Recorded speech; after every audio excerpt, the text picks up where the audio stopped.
예, 오종혁 국어선생님입니다. 자, 오늘은 고전소설 작자미상의 최고운전에 대해서 공부하겠습니다. 이 최고운이라고 하는 것은요, 우리 그 고운은 우리 최치원의 호죠, 그렇죠? 그래서 이 고운은 지금 뭐 해운이라는 호도 있습니다. 그 해운대 아시죠, 여러분? 부산에, 그렇죠? 이 고운, 해운 이런 말을 쓰는데요. 이 최치원 선생님에 대한 어떤 일대기에 대한 그 전기 소설입니다. 그래서 주인공은 최치원 선생님이라고 기억을 하시고요. 주제는 역시 최초의 그 영웅적인 모습, 이 영웅적인 모습과 우리 민족의 이 우월감을 중국에 과시하는 그러한 그 내용입니다. 그 갈래는 이제 고전이고 영웅 소설입니다. 영웅 최초원이요. 그리고 전기 소설이고요. 영웅적인 성격이 강하고 도술도 나옵니다. 그리고 설화적인 그런 성격이 강한 그러한 이야기입니다. 설상 특징에 가시면은 이제 첫 번째 최천의 일생을 이제 허구적으로, 그렇죠? 우리 최천은 이제 실존 인물이잖아요. 허구적으로 꾸며냈고요. 실존했던 이 인물에 대한 이 삶의 전기적인 요소를 더해서 전기성을 부각을 합니다. 신라말의 역사적 인물이잖아요. 그리고 뛰어난 글재주가 있고요. 범상치 않은 삶을 살았던 이 최치원을 적강, 하늘나라에서 인간 세계로 떨어지는 이런 적강 영웅으로 형상화한 겁니다. 그리고 다양한 설화가 있고요. 이걸 바탕으로 이야기를 전개했기 때문에 설화적인 성격이 강하다는 겁니다. 그래서 적강 모티브라든가 기야, 그리고 글재주, 다툼, 알아맞추기라든가 기묘한 꾀 등 다양한 이런 설화적 화소들이 담겨 있는 겁니다. 그리고 제시문, 오늘 공부할 제시문은요, 최치원이 중국 황제의 계략을 격파하고 중국의 이 문인들과 겨룹니다. 그래서 결국은 장원급제하는 그런 아주 통쾌한, 그렇죠? 통쾌한 그런 모습을 드러납니다. 그리고 최치원은요, 파경이라는 이름으로 초창기에 나오는데 종입니다. 파경노라 그래가지고요, 예, 종으로 이제 등장을 합니다. 글을 배워 문장에 통달했고요. 또 함 속의 물건을 알아냅니다. 그래서 시를 짓는 능력을 보이는 영웅적인 면모를 보이고 있죠. 또 중국 당나라에 대한 우리 민족의 우월성을 드러냅니다. 그리고 맹목적인 이 사대주의에 대해서 뭐한다? 반성을 촉구하는 그러한 내용이 담겨 있다는 거, 이것도 아시면 좋겠네요.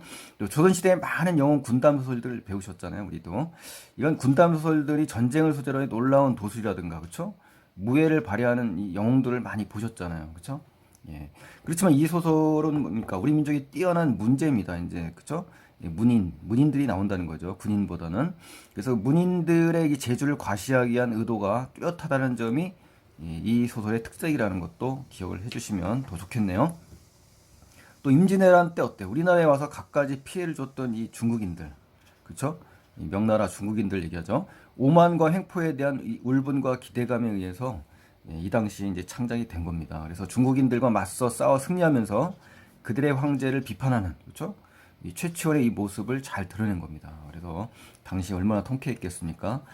또 이야기의 핵심 사건은 이제 황제가 중국에 위협이 될 것을 이제 우려해가지고 이 최치원을 갖다가 초빙해서 죽이려고 합니다. 그래서 최치원이 이제 지혜와 재능을 통해서 이 위기를 극복합니다. 그래서 결국에는 황제의 인정을 받게 된다는 그러한 그 행복한 결말로 끝나는 거죠. 그렇죠? 서곡이라고 이제 업신여기고 부당하게 억압하는 이 명나라의 어떤 횡포, 이거에 맞서는 겁니다. 중국인들. 이를 극복하는 과정은 이제 소국의 자존심을 확인해가는 이러한 과정이라는 걸 알 수가 있는 겁니다. 최치원의 이 문제 해결이요, 결국 개인적인 거잖아요, 원래. 그쵸? 이 국가적인 차원에서 이제 지니는 의미를 좀 파악을 하게 되면 단지 개인적인 차원에서의 문제 해결이 아니라 위기를 맞은 이 소국, 신라가 대국 당나라와 겨루 당당하게 이겼음을 의미하는 겁니다. 아셨죠? 배경은 이제 당나라예요. 당시 출판 당시는 이제 명나라 시대가 되겠죠. 명나라 조선. 그쵸?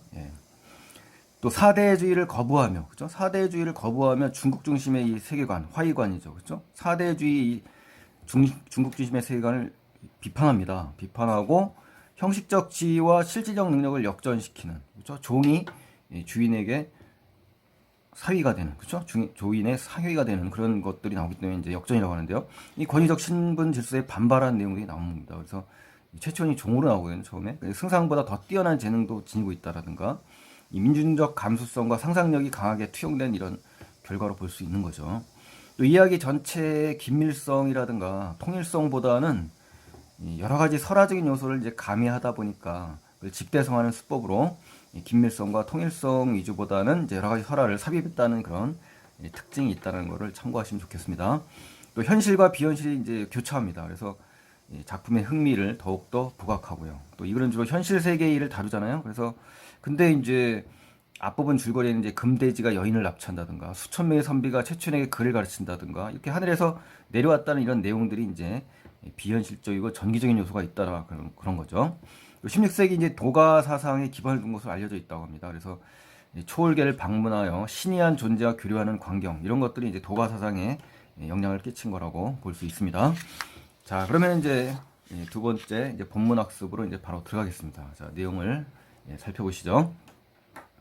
자, 앞부분 줄거리를 이제 보면요. 중국의 황제가 당나라 황제겠죠. 신라 문인들의 실력을 시험하고자 달걀을 넣었어요. 그리고 봉한 상자, 밀봉을 했습니다. 이제 밀봉한 상자를 보낸 뒤에 상자를 열지 않고 어때요? 안에 든 것이 무엇인지 맞춰라라고 한단 말입니다. 이런 게 이제 설화적인 요소가 이제 가미된 거고요. 결국 뭡니까? 중국의 황제가 신라, 우리나라를 얕보고 위협하고 협박하는, 그렇죠? 못 맞히면 이제 공격하겠다, 뭐 이런 식이니까요. 그래서 우리 신라왕은 어떻게 했습니까? 승상 나천업이라고 있습니다. 나천업. 여기 나온 인물이 나승상인데요. 문제를 해결할 것을 명령을 하겠죠. 왕의 명령이 떨어진 거죠. 승상은 이걸 해결할 수가 없습니다. 그래서 승상의 딸이 있는데 이 딸 이름이 이제 운영입니다. 나운영이 되겠죠. 그렇죠? 그래서 최치원이가 이제 종이었습니다. 나승상 때 종이었습니다. 그래서 혼인을 해달라고 하는 조건에 하에서 이제 시를 짓게 됩니다. 그래서 시를 짓게 되는 거죠. 최치원이가. 그래서 이제 최치원이 운영을 시켜서 승상께 그 시를 바치게 하니까 승상이 믿지 않다가 이제 운영이 딸의 그 꿈 이야기를 듣습니다. 이제 그 승상이요. 그러고 나서 믿습니다. 그래서 대궐로 들어가서 신라 왕께 이 시를 바치게 되는 겁니다. 그러니까 최치원이 지은 시가 사실 문제의 정답이라는 믿음을 주는 것은요, 이 꿈 이야기인데요. 이 운영이 기이한 꿈에서는 사실 그 천상계의 조력자들이 나옵니다. 그래서 천상계 조력자들이 나와서 최치원이 시를 지을 수 있도록 도와줍니다. 그래서 이 영웅소설 중에 우리 도우미들 있지 않습니까? 바로 여기에 해당되는 거겠죠. 자, 왕이 보시고서 이제 크게 놀라. 보통 이제 대경하다라는 말 표현하는데요. 경이 어떻게 알고 시를 지었느냐라고 하니까 신이 지은 게 아니라 신의 사위 최치원이 지은 거죠. 그렇죠? 파경이라는 종이 지었다. 이건 이제 사위가 됐네 이미. 그러니까 최치원이 지은 거다라고 이실직고 하네요. 그렇죠? 하니 왕은 이제 사신으로 하여금 당나라 황제에게 이제 바치게 되는 겁니다. 이 한 시를. 그래서 황제가 이제 그 시를 봤을 거 아닙니까? 단단석함니. 단단이라는 것은 이제 둥글고 둥글함 속에 백반 황금, 반은 하얗고 반은 황금색이다라는 거죠. 야야 지시명이다. 야야 밤마다 때를 알아 울려고 하건만 울명자죠. 그래서 함정 미토음이다. 뜻만 머금을 뿐 토하지 못한다 이거죠. 토하는 소리를 낼 수 없다. 뭐 이런 얘기네요. 그래서 그건 잘못이로다라고 이 당나라 황제가 오판을 하는 거죠. 그렇죠? 그래서 황제는 이제 달걀을 넣었다가 석함을 열어봐 보기 전에 최치원이 지은 글에서 이제 잘못된 점을 생각하고 있는 겁니다. 이 장면에서. 하고 함을 열고 달걀을 이제 보게 되니까 어때요? 따뜻한 섬 속에서 병아리로 이제 부화가 된 겁니다. 이 달걀이요. 그래서 황제가 탐복을 한 겁니다. 그렇죠? 황제가 지금 탐복을 했죠. 처음에는 어땠습니까? 잘못된 생각이다라고 하면서 우습게 봤죠. 그렇죠? 당연히 이제 잘못된 점을 이제 생각하고 있다가 탐복으로 이제 바뀐 겁니다. 탐복이라는 건요, 감탄, 감동, 감명이라는 겁니다. 그래서 이 황제의 정서가 지금 바뀐 겁니다. 이는 천하의 기재로다. 기재라는 건요, 매우 뛰어난 재주꾼이다 이겁니다. 최초는 얘기하는 거예요. 하시고 학사, 한림학사 할 때 학사 보시죠. 임금을 도와주는 그런 문인들입니다. 학사를 불러 보이시니 학사 또한 칭찬하는 거죠. 그렇죠? 이 학사들은 뭐 당시에 그 대단한 지식인들의 벼슬아치들거든요. 그러니까 결국 칭찬할 정도로 이제 대단하다라는 거잖아요. 이윽고 아래기를 학사들이 아래는 겁니다. 상대편의 소매 속에 있는 물건도 오히려 알기가 어렵거늘. 이 말은요, 가까이 있는 자기 근처에 있는 일도 알기가 어려운데 어떻게 만리 전력 그건 뭡니까? 아주 멀리 떨어진 지역, 즉 당나라와 신라의 지역을 얘기하는 거지 않습니까? 능히 연구하여 이같이 상세히 자세히 알아냈으니 자고로 옛부터 중원이라고 하는 건요. 우리 그 고전에 많이 나오는데요. 이 중원은 중국의 중심부라는 겁니다. 중국의 중심부 아셨죠? 예. 그래서 중원에서 이 같은 기재가 있었다는 말을 들어보지 못했나이다.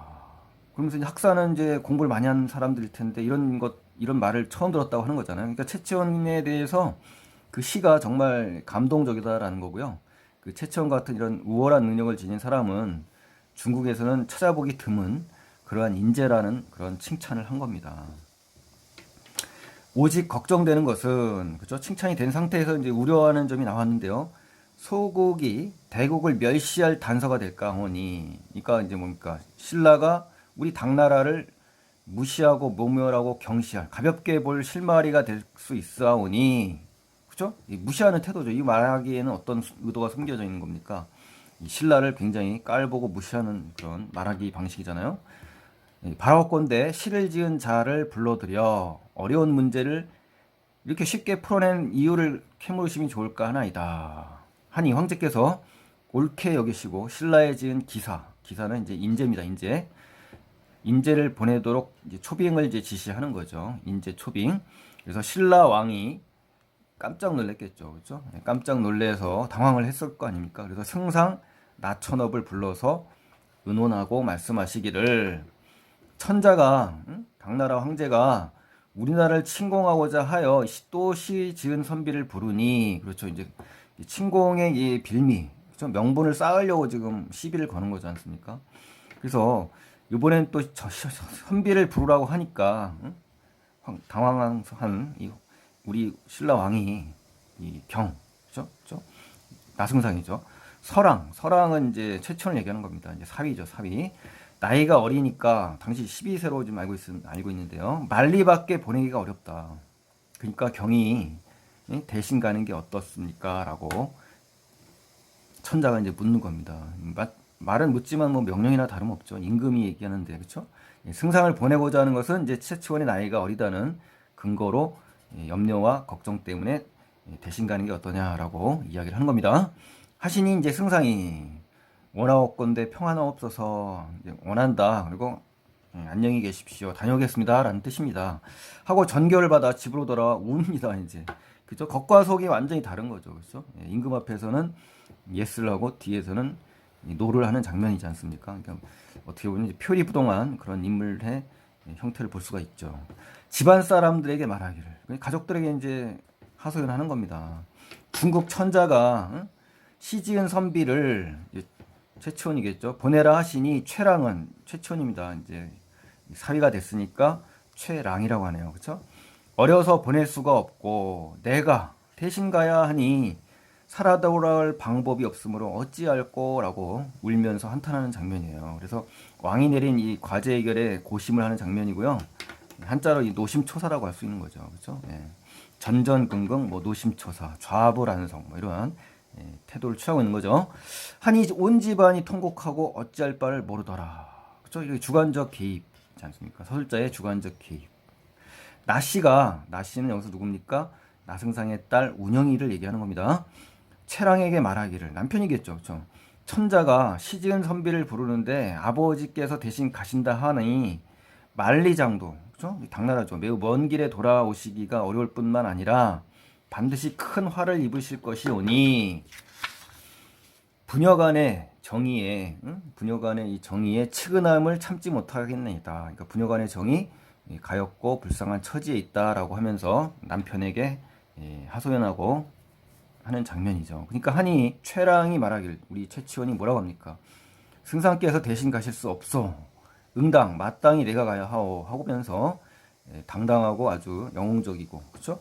남성다운 이런 당당함을 엿볼 수가 있네요.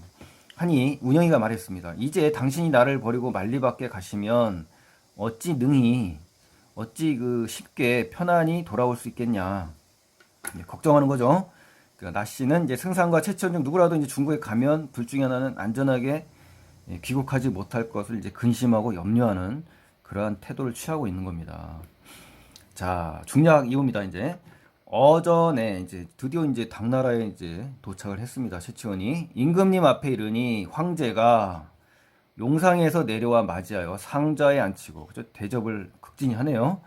경이 함속의 물건을 알아내어 시를 지었는가라고 이제 질문을 던졌습니다. 예, 그러겠죠. 경이 어떻게 해서 알았는가 그랬더니 신이 듣건대 현철이라는 건요.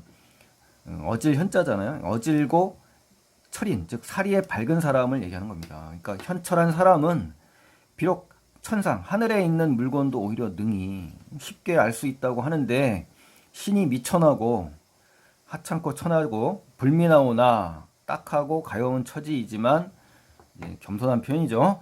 어찌 석함 속의 물건을 못 알아맞히겠냐. 그죠? 석함이라는 건 돌로 만든 상자나 함이에요. 그렇죠? 그런데 이 말의 의도를 알아야 되는데요. 채치원은 이제 석함 속의 물건을 맞히는 건 대단한 능력자인 것이 아니라 자신을 현철한 사람과 비교하면서 자신의 능력을 당당하게 과시하는 말입니다. 그래서 이 숨은 의도를 반드시 아셔야 됩니다. 무조건 겸손한 게 아니라 사실은 대단한 능력이 아닌 것처럼 겸손을 부리지만 사실 그 속에는 비교를 통한 자신의 능력을 과시하고 있다. 이렇게 정리를 하시면 돼요. 학원을 황제가 또 묻기를 산문, 자, 장소 기억을 하셔야 됩니다. 산문에 들어올 때 풍악 소리를 못 들었느냐 하면서 이제 황제가 사실은 이 함정을 판 겁니다. 이 풍악 소리를 미리 해놓고 못 들었습니다. 학원을 산문 안에서 풍악을 울리던 사람을 불러 물으니 모두가 말하기를 저희들이 풍악을 연주하려고 하면 희고 붉은 옷을 입은 수천 명이 와서 쇠뭉치를 가지고 치면서 풍악을 울리지 못하게 했으며 큰 손님이 오시니 떠들지 말라 하는 고로 마땅히 풍악을 울리지 못했나이다 라고 이유를 이제 제시를 하는 거죠. 풍악하려는 사람들이. 그쵸? 그래서 황제가 크게 놀라가지고 사람을 시켜 가보니까 땅굴 속에 큰 뱀들만 우글거렸다. 이 큰 손님들이 결국 뭡니까? 큰 뱀들이겠죠. 그러니까 이제 사실은 이제 황제는 산문에서 풍악을 연주하지 못한 것에 대해서 이제 최초원의 그 비범하고 대범한 이런 사람이라는 것에 크게 놀라는 그러한 그 태도를 취하고 있고요. 사실은 미리 황제가 악사들을 매복시킨 겁니다. 그래서 최치원의 마음을 어지럽히려고 하였던 의도였고요. 그 최치원이 사실은 청색과 흰색의 부적을 던져서 제압한 그런 내용이 사실은 생략돼 있습니다, 여러분. 자, 어쨌든 이제 중요한 것은 이 부분을 통해서 뭘 알 수 있다? 황제가 최치원의 그 인물을 어떻게 보고 있다? 보통 사람이 아닌 그러한 인물임을 파악하고 놀라는 장면이다라는 거 기억하시면 좋겠네요. 황제는 이제 굉장히 그 이상하고 신비하게 여겨서 말하기를 치원은 보통 사람이 아니다. 그러니까 소홀히 가볍게 대접할 수 없도다라고 이야기를 하죠. 그렇죠? 요 대사를 통해서도 알 수 있죠. 하고 학사들로 하여금 치원을 항상 따라다니면서 대접하게 하니 따라다니는 무리들은 군자와 같이 대접해 주더라. 그러니까 중국의 학사들이 어떻습니까? 최치원에 대한 예우를 극진히 하는 장면을 알 수가 있는 거죠. 그래서 황제는 최치원과 함께 이야기해보니 그 동정, 그 낌새가 묵연하여 묵묵하게 침묵을 지킨다는 거죠. 쉽게 그 속마음을 알 수가 없다. 뭐 이런 얘기입니다. 자, 다음 장면 보실까요? 이제 학사들이 이제 밥상을 가져왔습니다. 이제 식사를 위해서. 근데 밥 위에다가 이제 벼 4알을 놓았고 밥 속에는 독약을 넣었습니다. 그래서 또 기름으로 국을 끓여 놓았습니다. 그리고 치원이 밥상을 물리고 식초를 문지방에다 탁 놓았네요. 최치원이 비범한 행동을 했죠. 황제가 그 이유를 물으니 밥 위에 4알의 벼를 놓은 것은 저의 이름을 묻기 위한 것이고 제가 식초를 문에다 놓는 것은 천하 문장 최치원이라는 뜻입니다. 라고 했답니다. 그러니까 황제가 매우 기이하게 여기면서 치원이 이제 대답을 해주죠.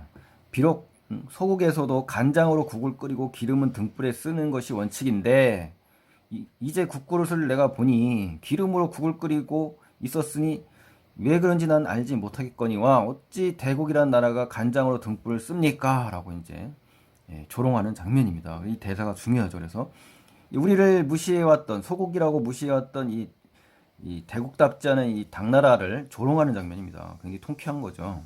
중국에 당했던 이 모욕과 수치심을 갖고자 하는 우리 민족의 마음이 반영이 된 겁니다. 그리고 최치원은 자신에 대한 중국의 대접이 마땅치 않음을 이제 제시한 거고요. 못마땅한 거죠. 그렇죠?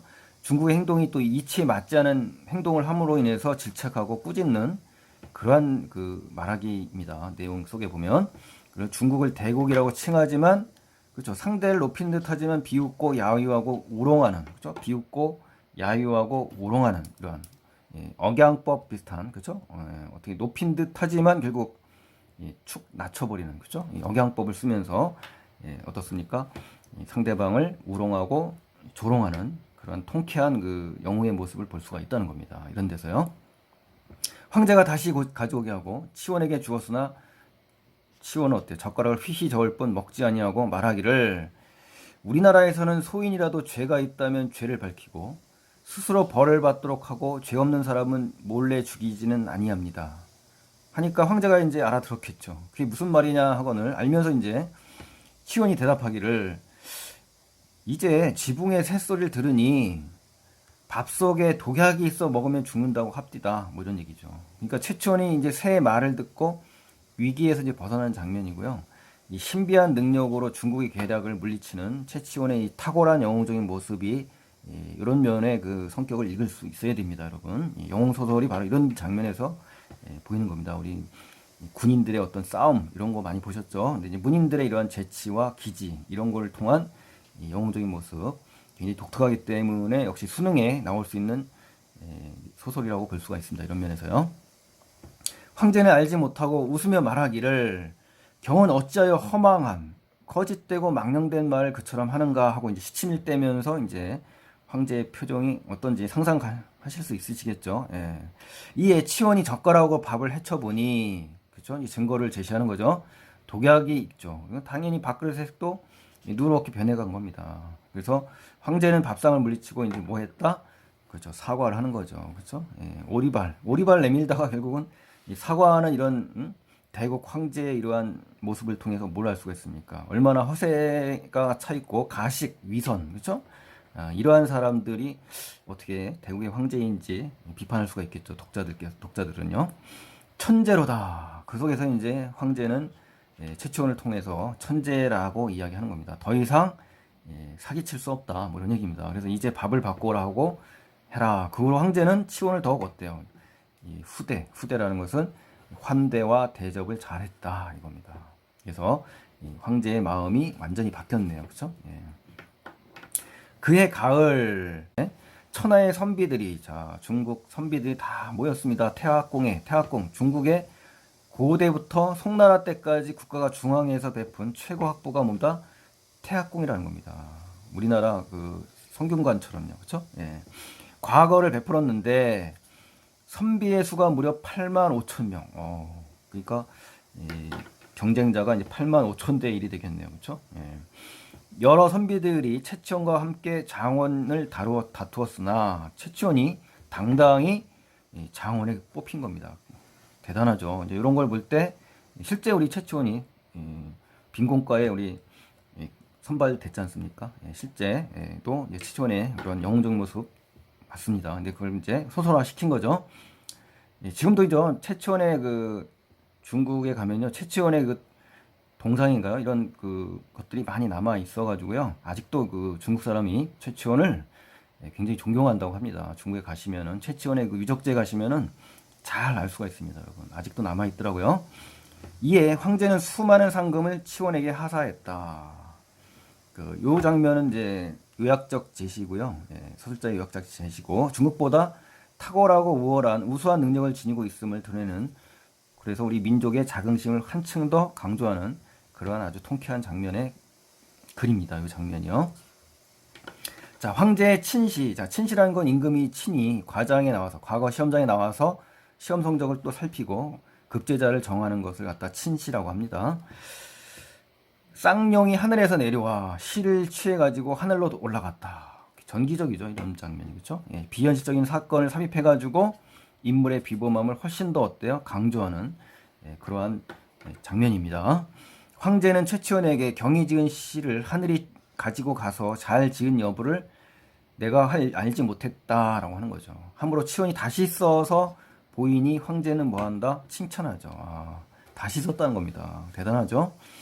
아름답도다.